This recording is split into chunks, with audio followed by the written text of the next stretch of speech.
처음엔 다 그렇겠지만 나도 처음 유튜브를 시작할 땐 잘 될 줄 알았다. 하지만 어느새 내 일기장이 되어버렸다.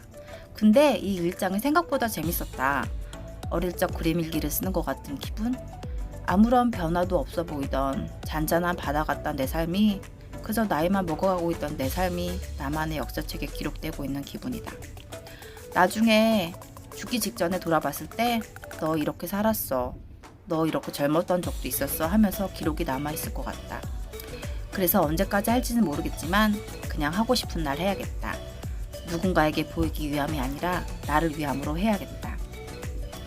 아이를 혼자 키우면서 먹고 사느라 고군분투하느라 이 세상에 나란 존재는 없어진 것 같았는데 그래도 이곳에 나의 하루하루 기록이 남아있을 수 있으니 좋은 것 같다. 장이 좋지 않다. 주식 매매 수익으로 먹고 사는 나인데 이번 달엔 적자가 날 듯하다. 물론 난 주식을 잘해서 시작한 건 아니었다.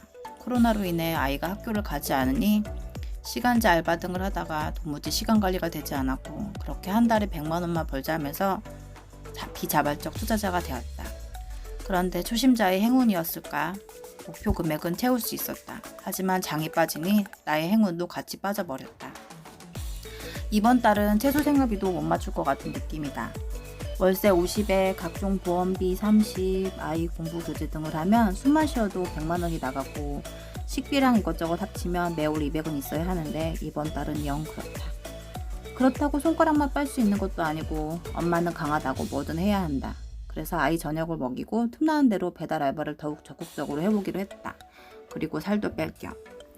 먹는 걸 너무 좋아하는 까닭에 덮어놓고 먹었더니 살도 정말 많이 쪘다. 난 내가 이렇게 살이 찐지 몰랐다. 그러니 이번 결심은 새해 맞이 살도 빼고 물론 새해는 좀 많이 지났지만 돈도 버는 효율적인 결심이다. 딸내미가 찍어준 영상 엄마 이렇게 배가 많이 나왔었니? 하니까 우리 딸이 그런다. 엄만 늘 이랬어. 혹시라도 배가 안 나왔다고 생각하고 살았다면 그건 엄마 착각이야. 이런 뼈 때리는 팩폭을 날리다니 역시 내 딸이 맞구나. 여튼 그래서 시작해볼까 한다. 일단은 한 달 동안 만보 걷기와 그 사이에 배달 알바. 그럼 얼마나 벌 수 있고 얼마나 운동을 할 수 있을까? 물론 실패할 수도 있지만 그래도 시도 안 해보는 것보다 낫겠지? 매일 만보씩 걷고 배달 알바를 한다고 해서 큰돈을 버는 것도 아니고 생활비로 보탬이 되는 정도겠지만 작은 일이라도 시도하고 이루려고 한다면 적어도 내 자신에게 조금은 자랑스러울 것 같은 느낌이다. 그래 제발 뭐라도 한번 시작해보자. 하루를 매일매일 충실히 살다 보면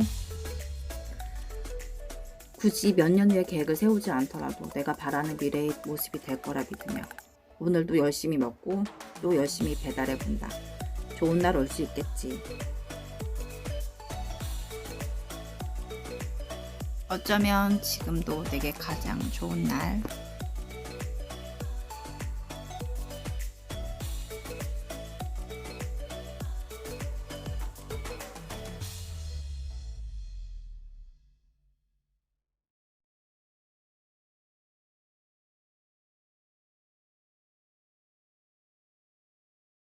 회사는 전쟁터지만 밖은 지옥이다 라는 말이 있다. 내가 말하는 것은 직장 탈출이 짱이다 라고 말하는 게 아니라 회사 안에 있든 밖에 있든 자신을 위해 투자하는 시간이 필요하다는 거다. 더 좋은 환경의 회사로 가든 자신의 일을 하든 말이다. 나를 위한 투자는 언제나 설렌다. 10년, 20년 온갖 유혹을 참아가며 버티시는 분들을 비하하는 건 절대 아니다. 우리 부모님도 그렇게 살아오셨고 나는 오히려 그분들이 존경스럽다.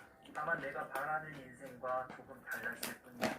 나는 인생의 절반 이상을 회사에 쓰고 싶지 않았다. 인생 한 번인데 설레는 일 해보고 싶었다. 누가 시키지 않아도 스스로 하는 일.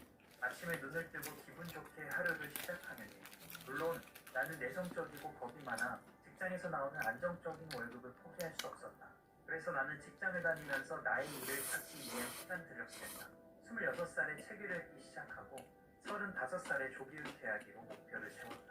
내가 뭘 좋아하는지도 몰랐기 때문에 여러 경험을 해봤다. 해외 직구 대행, 스마트 스토어, 로즈 치료 강의, 부동산 경매, 유튜브, 마케팅 등 그렇게 내가 좋아하는 게 뭔지 싫어하는 게 뭔지를 알게 되었다.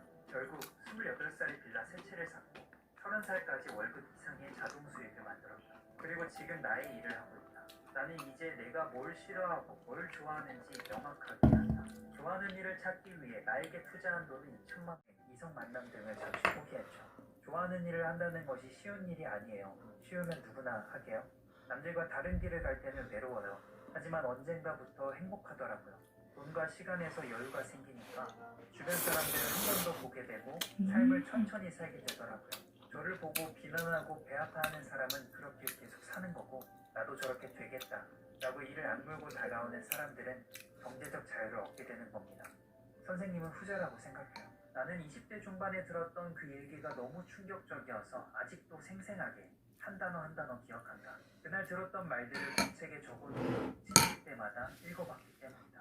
원하는 인생이 있으면 그 인생을 살고 있는 사람을 많이 만나고 배우세요. 사고방식을. 테크닉은 돈만 내면 누구나 배울 수 있지만 사고방식은 누구나 배울 수 없기 때문이죠. 상대방을 비난하고 합리화하지 마세요. 게으름이 나쁜 것은 아니지만 합리화로 인한 게으름은 나빠요. 35살 이전의 조기 은퇴 충분히 가능해요. 자신을 믿으세요. 모두가 35살 이전에 은퇴하는 것은 말도 안 된다고 말해줄 때 가능하다라고 말해준 사람은 처음이었다. 그래서 나도 성공해서 나 같은 미친 사람들, 남들과 다른 길을 걸으려는 사람들을 응원해주고 싶었다.